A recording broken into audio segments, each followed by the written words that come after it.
Bueno, vamos a estudiar hoy el capítulo 172 del Mamar Bet Hanan y va a continuar acá con el tema de que David Amelech decía, Zemirot Ayuli Juqueja, que los mandatos de Hashem para él eran un cántico. Pero estudiamos sobre esto que hay dos explicaciones. La primera, como cántico, o sea que él se alegraba en su momento de sufrimiento porque veía cómo toda la existencia e incluso su persona y su situación de sufrimiento era nada en relación a una palabra de la Torá. Porque Hashem da vida al mundo a través de la Torá. Entonces él se alegraba con su estudio de Torá y con la luz de la Torá que iluminaba en su mente, en su corazón, que él sentía la kedushá, la santidad de la Torá dentro de sí mismo, y él percibía cómo en relación a eso todo es nada. Y con eso se alegraba y digamos como que no sufría lo que estaba pasando a su alrededor y sus cuestiones personales. Eso es una. La otra, Zemirot, viene de corte, que se cortan las malezas. Y explicamos en extenso en la clase pasada el tema de que se corta tanto la dispersión, que uno puede estar confundido, y las fuerzas del mal nutren a uno de manera, digamos, ilimitada, descontrolada, o también la fuerza del mal nutren a uno producto de la gran ocultación de Hashem. Al crearnos, entonces queda un pequeñísimo flujo de vida que ni se siente que es vida de Hashem. Por lo tanto, uno está como desconectado. Entonces, esas son las dos formas como Hashem tiene, en el sistema de la creación, tiene para dar vida a las fuerzas del mal. Fuerzas del mal no necesariamente son fuerzas, aclaro, fuerzas asesinas. Fuerza del mal, Hasidut llama a todo lo que desconecta a la persona de Hashem. Puede ser una excelente persona, pero está desconectado de Hashem. Soy yo el que hago bien. Soy yo la buena persona. No lo hago como Yehudí que obedece una orden de Hashem, no lo hago observando la providencia divina, la mano de Hashem en todo lo que sucede. Entonces, fuerzas del mal incluyen esa mirada también. El mal es la separación de Hashem en nuestro contexto, en el lenguaje de Hasidut, ¿sí? Ahora, eso se puede originar de dos maneras, como explicamos. Que la persona está totalmente dispersa y confundida, o que en ese caso puede ser que no le falte nada. Al revés, como pasa muchas veces, y está traído también en el Tanya, sacado de los sabios, basado en los sabios, que Hashem puede ser que castigue con abundancia. La abundancia descontrolada que puede tener una persona puede significar un castigo de Hashem, porque eso lo marea tanto y lo saca de eje que no tiene la posibilidad de hacer teshuvá, o es muy difícil para esa persona centrarse y conectarse mentalmente con el objetivo espiritual de su vida, hacer teshuvá. ¿Y eso por qué? Porque tiene propiedades, tiene yates, tiene esto, tiene lo otro, y se marea con todo eso. Y el ego crece con todo eso. Entonces es un fuerte obstáculo para la teshuvá. Entonces, puede ser que uno esté tan disperso y con tanta abundancia, y eso no significa una bendición. Y por otro lado, está el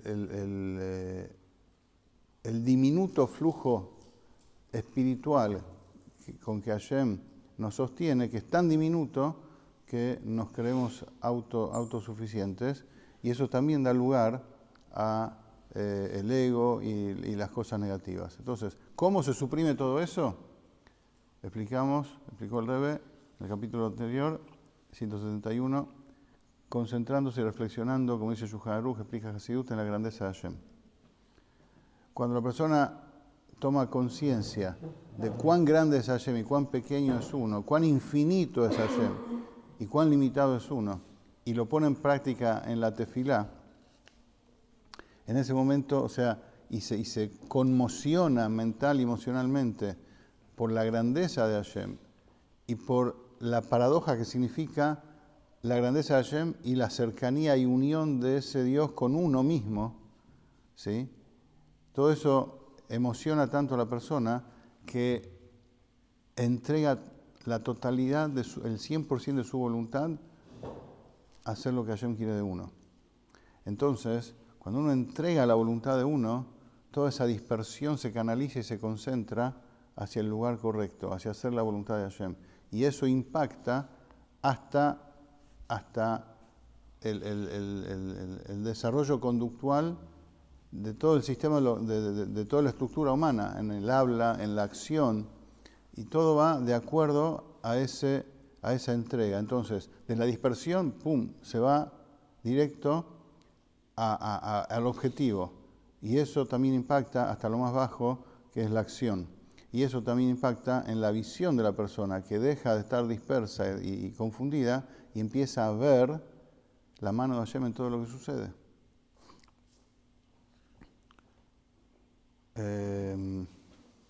Por ejemplo, estamos ayer, gracias a Dios, en Shabbat, la fuerza del ejército, la inteligencia, la policía, la fuerza del ejército, todos combinados lograron rescatar 4 secuestrados de Gaza. ¿Sí? Sí. Ahora, amén. Entonces, y hay 2 visiones extremas que pueden suceder y una en el medio en relación a esto. Uno puede decir, gracias a la inteligencia del Mossad, del Shin Bet, de la policía, de todo eso, lograron descubrir, se infiltraron y sacaron información y hace un monumento a la inteligencia del Mossad. Otros dicen, no, es gracias a mi Teilim, gracias a mi Tefilá, gracias a que yo logré que Hashem mande la brajá. Y en realidad es una combinación de ambos. En realidad, las tefilot y las buenas acciones, y la teshuvá y la tzedaká, que todos hicimos y hacemos para eso trae la brajá para que los encargados tengan las ideas correctas y sus planes tengan éxito. Entonces, el espíritu y la materia van de la mano. No hay materia, en este caso, el plan de rescate aislado de lo que es la fuente espiritual de la cosa, que es el apoyo espiritual de todos los judíos en todo el mundo. Esto es igual a como hablamos muchas veces en relación al éxito en la parnasá, al éxito en los negocios, en las cosas que uno hace, en la profesión, en la actividad que uno desarrolla. Todo eso depende de la idea que uno tiene en la cabeza, si es la idea correcta para hacer unos pesos, unos dólares o no. ¿De qué depende que la idea sea correcta? De Hashem. ¿Y de qué depende que Hashem me ponga la idea correcta en la cabeza y que yo decida que es correcta o la rechace? De mi estado espiritual, de mi tefilá, de mi mitzvot. De eso depende que Hashem mande la brajá para que mi negocio, mi actividad tenga éxito, y todo eso pasa por mi pensamiento. ¿De qué depende que sea un pensamiento exitoso? De mi contacto con Hashem. Entonces, espíritu y materia van de la mano, y acá es lo mismo, con los secuestrados es lo mismo. Tenemos que seguir haciendo tefilá, tenemos que seguir pidiendo y haciendo mitzvot, y todo en zehut por ello, para que las buenas ideas se canalicen por el lugar correcto. Escuché que familiares de los Hatufim, de los secuestrados, fueron al Oel del Rebbe. Claro. Sí, fueron al Oel del Rebbe también, sí. Hace varios meses fueron al Oel del Rebbe y pidieron y dejaron fotos de todos los secuestrados en el Oel del Rebbe. Sí. Estuvo el papá de esta chica también ahí. Sí. Hace un par de días, sí. Ahora, estamos en el capítulo 172.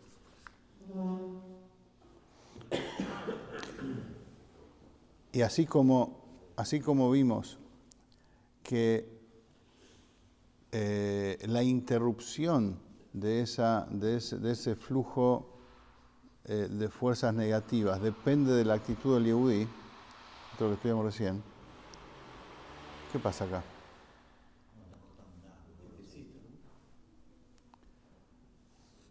¿Se puede cortar el taladro hasta que termine el shiur, por favor? ¿Puedo decirle? ¿Ah?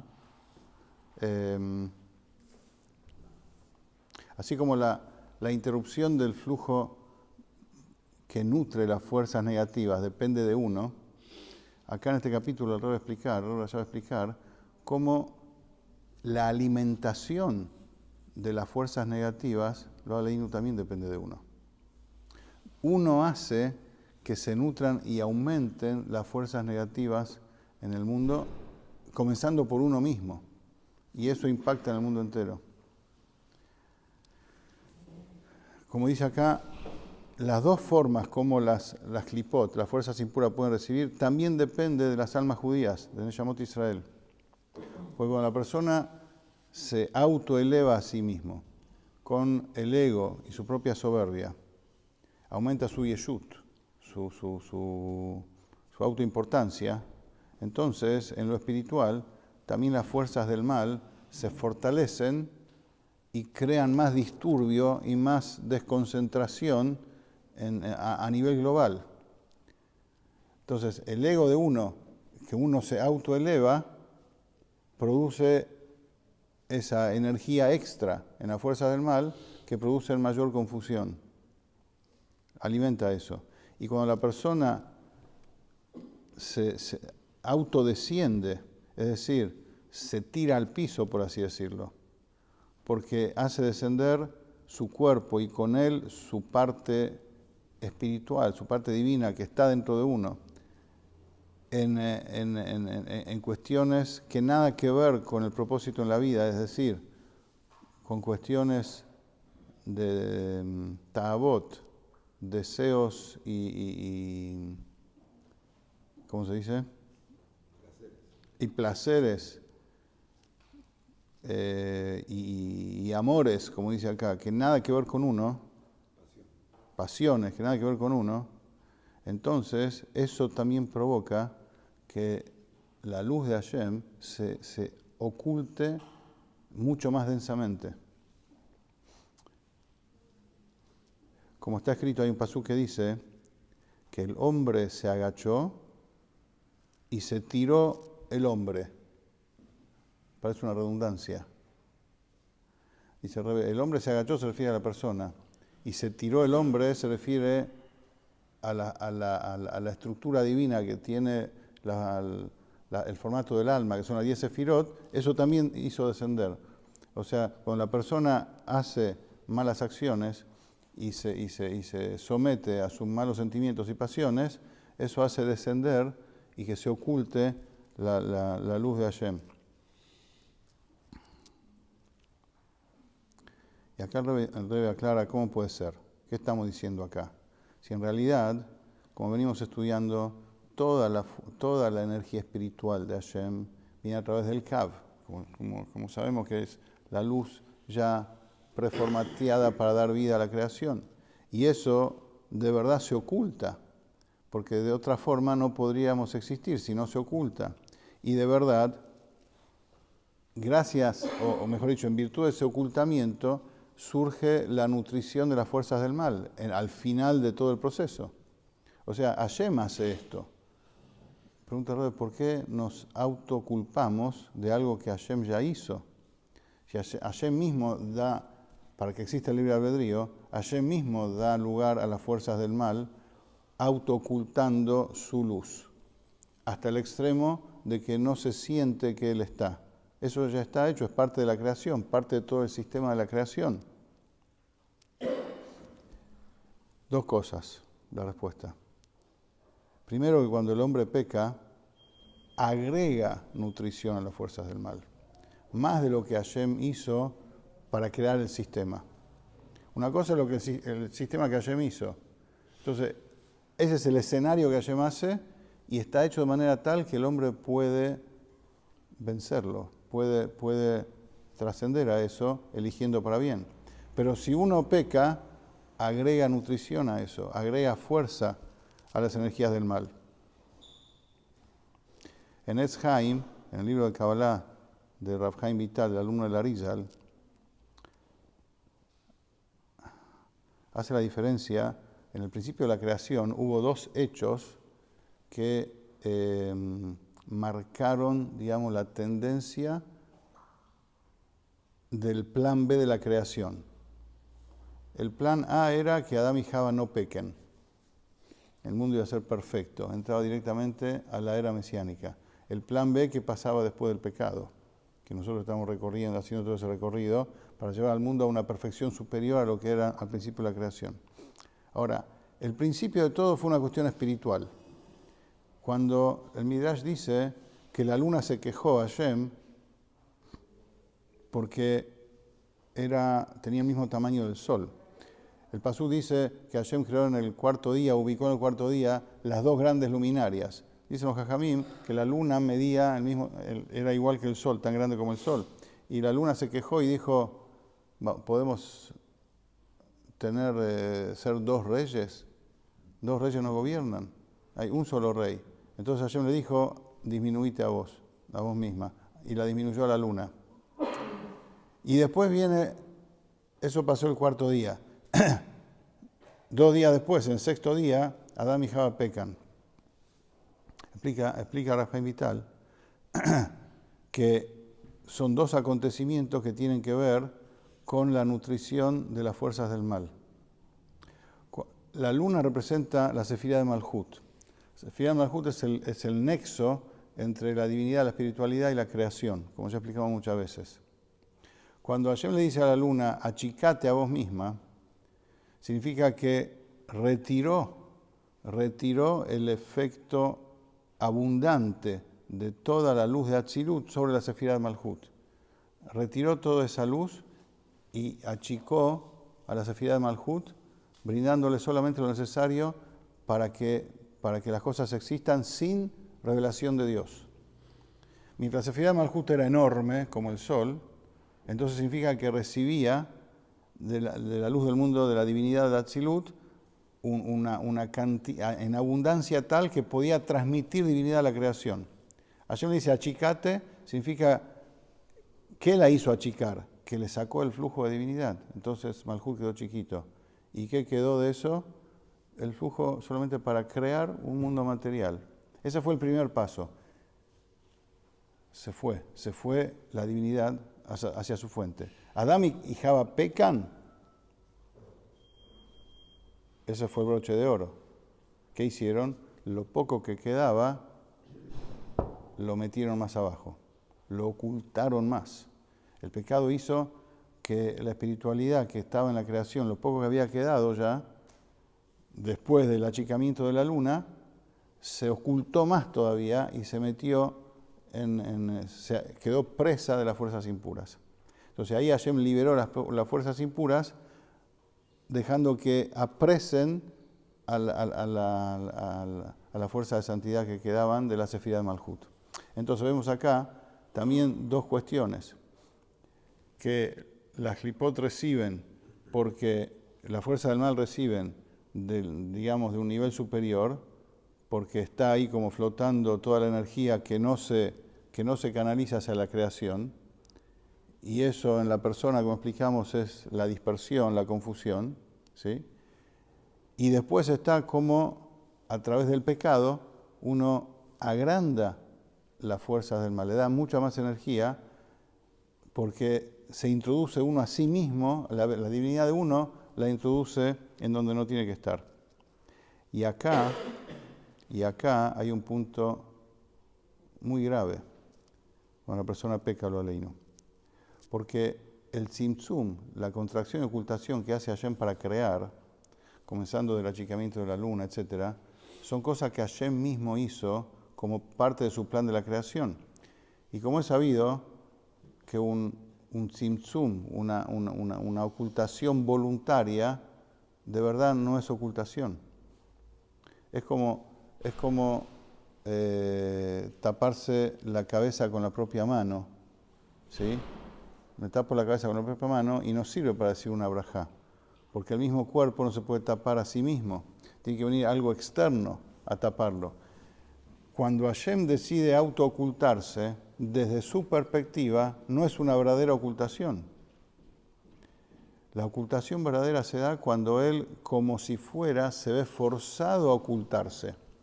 Y eso lo provoca a la persona. Cuando la persona peca, Hashem es como que está forzando a Hashem a ocultarse contra su voluntad, como si fuera. Luego pregunta, ¿cómo puede ser una cosa así? Y el Rebbe contesta, esto es en virtud del vínculo esencial que tiene Hashem con las almas judías. Hashem decidió vincularse de manera inseparable con las almas judías.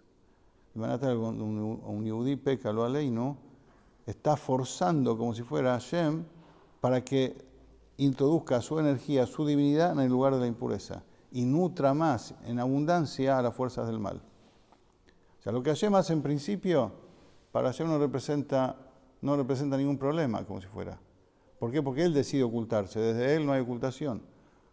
Cuando el yehudí peca, ahí empieza el problema. Y eso se llama el galut de la Shejiná. El exilio de la presencia de Hashem. Porque el yehudí mete a Hashem en el galut. O sea, comenzando por uno mismo. Pone a su alma y a su espiritualidad dentro de la prisión y de la presión mental y emocional que significa la fuerza del alma animal. Eso es el exilio de la Shejiná. Y eso lo produce uno mismo. Y para eso hay que hacer teshuvá. Para eso, como se sigue diciendo acá, la teshuvá, ¿qué significa? Cuando el yehudí hace teshuvá, es decir, decide no volver a pecar, que esa es la mitzvah de teshuvá, la fuerte decisión, el reconocimiento del error y la fuerte decisión de no incurrir de vuelta, junto con la amargura por haber hecho lo que se hizo, eso libera la energía divina que uno apresó en las fuerzas del mal. El deleite, el placer del pecado es la energía negativa que pone en galut a la Shejiná, que pone en galut al alma divina. ¿Cómo libero a mi alma con teshuvá de esa energía negativa en la cual apresé mi alma? La teshuvá tiene que venir con una fuerte decisión de no pecar otra vez y con la amargura, y con el remordimiento por lo que uno hizo. Ese remordimiento quiebra el deseo, quiebra el placer original del pecado y libera la energía del alma animal que cayó presa de la clipa, de la impureza. Entonces, el hecho que uno produjo, que Hashem obligó como si fuera Hashem, a las fuerzas de Hashem, a introducirse más en la clipa, dice acá tiene que producir una amargura y una angustia muy grande, un remordimiento muy grande, y con eso se libera lo que uno tiró para abajo. Y después en la tefilá, después que uno hace teshuvá, en la tefilá se produce lo que dijimos en la clase pasada. Es el paso final de la teshuvá, donde uno entrega su voluntad, que el placer dejó de ser el placer de los pecados, sino el placer es en la grandeza de Hashem. Por lo tanto, la voluntad se entrega a lo que Hashem quiere de uno. Se revierte la situación. Antes de eso, el placer estaba en lo físico y en los pecados. Por lo tanto, si el placer está ahí, la voluntad responde al placer. Y la persona quiere seguir pecándolo, aleino. La persona quiebra eso con su remordimiento, y después en la tefilá tiene placer de la grandeza de Hashem, entonces la voluntad se revierte hacia lo que Hashem quiere. Y ahí es como que se acomoda de vuelta el sistema. Digamos, todo lo que pasa en el mundo, Hashem Natan et haolam belibo shel Adam. Hashem puso el mundo en el corazón de la persona. La persona es un pequeño mundo, es un microcosmos.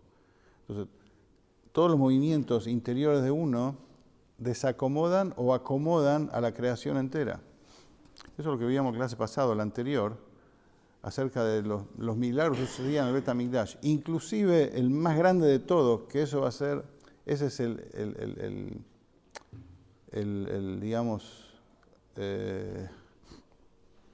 cuando se quiere hablar de cómo hacer el mundo con la llegada del Mashiach, se habla de la situación que había en el Kodesh HaKodashim, que el arca medía 2,5 codos, etcétera, y no ocupaba el lugar, al mismo tiempo era materia y no ocupaba el lugar. Y eso estudiamos que sucedía gracias a las ofrendas de los judíos y a la buena intención y a la teshuvá que se hacía en el Bet HaMikdash, y a los cánticos de los Levim, a la bodá de los Kohanim y a las ofrendas de todos que llevaban en el Bet HaMikdash.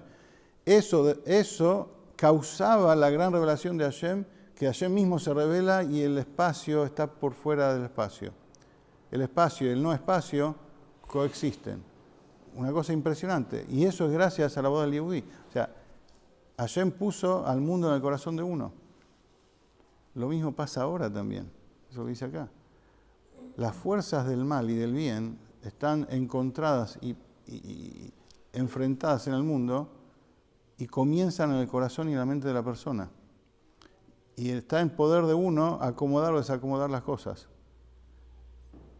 El Yehudí tiene la posibilidad de introducir su voluntad para un lado y generar que todo vaya por el camino correcto y cortar, desarraigar la influencia hacia lo negativo, o al revés. Puede desacomodar y llevar todo para el lado de lo negativo.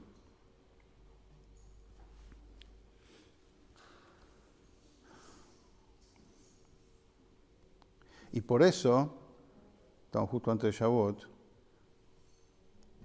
Matán Torah comienza con Aleph. El primero de 10 mandamientos es Anojí, comienza con Aleph. Pregunta al Rebbe, ¿cómo comienza con Aleph la Torah? Matán Torah, entrega la Torah comienza con Aleph. Si es sabido el Midrash que dice que por qué la Torah comienza con Bet. Breshit bara Elohim. Y hubo toda una discusión entre las letras, las energías se peleaban con cuál iba a comenzar la Torah. Dice Hashem tiene que comenzar con Bet porque es inicial de Brajá, de bendición. Y la Aleph la descartó, que es la primera, porque es inicial de Arur, de Arira, de maldición. Y acá de repente, cuando Hashem decide dar a conocer la Torah, eso es como comenzó la escritura de la Torah. Pero cuando Hashem decide dar a conocer la Torah a Israel, en los 10 mandamientos comienza con Aleph. ¿Cómo se entiende? Acá está el secreto. La Aleph representa las fuerzas negativas.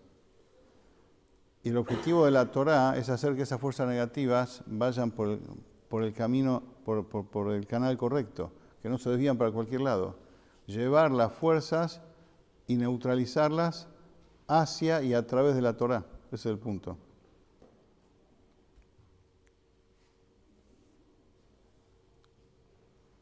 Para cortar y neutralizar el tema de las klipot. Y en la Torah mismo hay dos sistemas, dos modalidades, mitzvot aseh y mitzvot lo taseh, mitzvot negativas y mitzvot positivas. Cuando la persona cuida y se abstiene de las prohibiciones, entonces corta, desarraiga la nutrición espiritual que llega a través del tzimtzum. Hashem hace que, como dijimos antes, nutre las klipot cuando achica su influencia. El Yehudí, si hace pecados, agranda eso. Si se abstiene del pecado, corta esa nutrición. Y si hace mitzvot como corresponde, la mitzvot hace, entonces atrae la divinidad hacia el canal y el lugar correcto. Por eso dice Zemirot en plural, que se cortan, se desarraiga la Torah, desarraiga, juqueja, tus mitzvot, de las dos formas. Con las mitzvot hace el Yehudí. Perdón. Gracias. Con la mitzvot hace se va la energía en el lugar correcto y al abstenerse de las prohibiciones se corta el sistema de nutrición producto de la ocultación.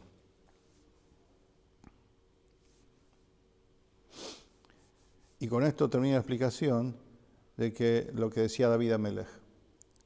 Que David Amelech se alegraba por la Torah, por la luz de la Torah que había en su alma, y decía Zemirot, no solamente eran cánticos, sino que la Torah cortaba lo que a él le estaba haciendo mal. A él lo perseguían y estaba sufriendo, y eran las energías del mal que lo estaban que lo estaban ahí apresando. Dice, tus hukim, tus mitzvot son zemirot, producen el corte, tanto de un lado como del otro, y por eso se alegraba. Hasta acá el capítulo 172, todavía falta responder por qué David fue castigado por eso. ¿Sí? O sea, Hashem evidentemente pretendía de David en su nivel algo superior, algo más profundo.